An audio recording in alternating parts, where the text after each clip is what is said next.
পবিত্র ঈদে মিলাদুন্নবী সাল্লাল্লাহু আলাইহি সাল্লাম উপলক্ষে বাংলাদেশ আঞ্জুমানে তালামিজে ইসলামীর উদ্যোগে সিলেট নগরীতে বর্ণাঢ্য শোভাযাত্রা অনুষ্ঠিত হয়েছে। আজ শনিবার দুপুরে হাজার হাজার নবীপ্রেমীর অংশগ্রহণে অনুষ্ঠিত হয় এই মুবারক র্যালি।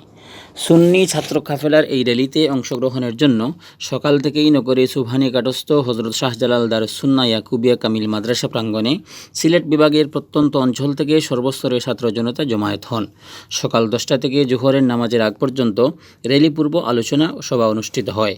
এতে প্রিয় নবী সাল্লাল্লাহু আলাইহি সাল্লামের জীবনের বিভিন্ন দিক নিয়ে আলোচনা করেন বিভিন্ন স্তরের নেতাকর্মী ও অতিথিবৃন্দ। বাদ জোহর শুরু হয় র্যালি। প্রিয় নবীর শানে রচিত কালজয়ী নানা কবিতার শ্লোক অঙ্কিত রানা রঙের ফেস্টুন ও প্লেকার্ড র্যালির শোভাবর্ধন করে। আশিকে রাসূল ছাত্র জনতার সুরে সুরে ধ্বনিত হয় প্রিয় নবীর প্রশংসা গীত।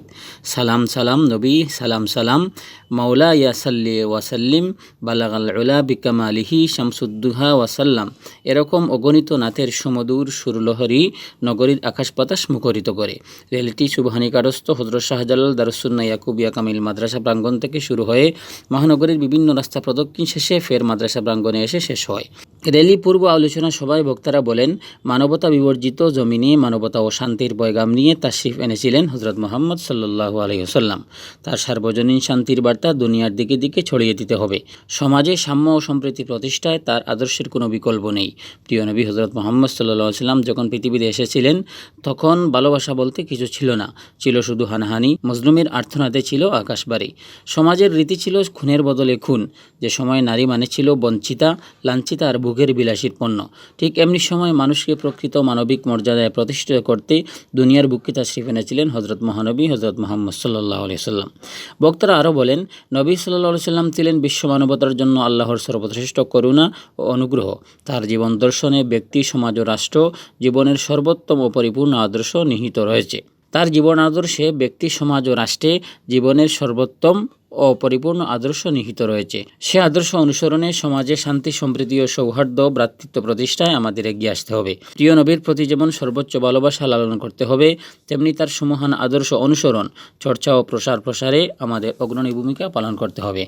বক্তারা বলেন, বর্তমান সময়ে কিছু কুচক্রী মহল জাতির মেরুদণ্ড শিক্ষা ব্যবস্থাকে ধ্বংসের অপচেষ্টা করছে, মুসলিম ছাত্র সমাজকে ইসলামী শিক্ষা থেকে দূরে সরানোর চেষ্টা করছে। এ বিষয়ে আমাদের সতর্ক থাকতে হবে। ইসলাম কখনো অশান্তি সৃষ্টি ও সংঘাতকে সমর্থন করে না। যার যার ধর্ম পালনের স্বাধীনতার কথা ইসলাম শিক্ষা দেয়। ইসলামের নবী দুনিয়াতে সাম্প্রদায়িক সম্প্রীতির যে নমুনা প্রদর্শন করেছেন, এর নজির কোথাও খুঁজে পাওয়া যাবে না। তাই প্রিয় নবীর আদর্শ অনুসরণে সংঘাত নয়, বরং শান্তি প্রতিষ্ঠায় আমাদের এগিয়ে আসতে হবে। দেশে সময় সময় একদল বিভিন্ন ধর্ম ও মুসলমানদের অনুভূতির কেন্দ্রস্থল মহানবীকেই নিয়ে কটাক্ষ করে দেশকে অস্থিতিশীল করতে চায়। ধর্ম, বর্ণ, দলমত নির্বিশেষে সবাইকেই উস্কানিমূলক বক্তব্য পরিহার করতে হবে। ষড়যন্ত্রকারীদের ফাঁদে পা দিয়ে কোনো মানুষকে অযথা যেন হয়রানি করা না হয়, সেদিকে সরকারকে খেয়াল রাখতে হবে। দেশের শান্তি রক্ষায় সকলকে এগিয়ে আসতে হবে। র্যালি বাস্তবায়ন কমিটির আহ্বায়ক মোহাম্মদ জাহিদুর রহমানের সভাপতিত্বে এবং সদস্য সচিব এস.এম. মনোয়ার হোসেন, সদস্য কবির আহমদ ও কাউসার আহমদ সাজুর যৌথ পরিচালনায় আলোচনা সভায় প্রধান অতিথির বক্তব্য রাখেন পররাষ্ট্রমন্ত্রী ও সিলেট ১ আসনের সাংসদ ডক্টর এ.কে আব্দুল মুবিন। বিশেষ অতিথির বক্তব্য রাখেন আঞ্জুমানে আল ইসলাহর সভাপতি মৌলানা হুসামউদ্দিন চৌধুরী ফুলতলী ও তালামিজে ইসলামিয়ার কেন্দ্রীয় সভাপতি সুলতান আহমদ।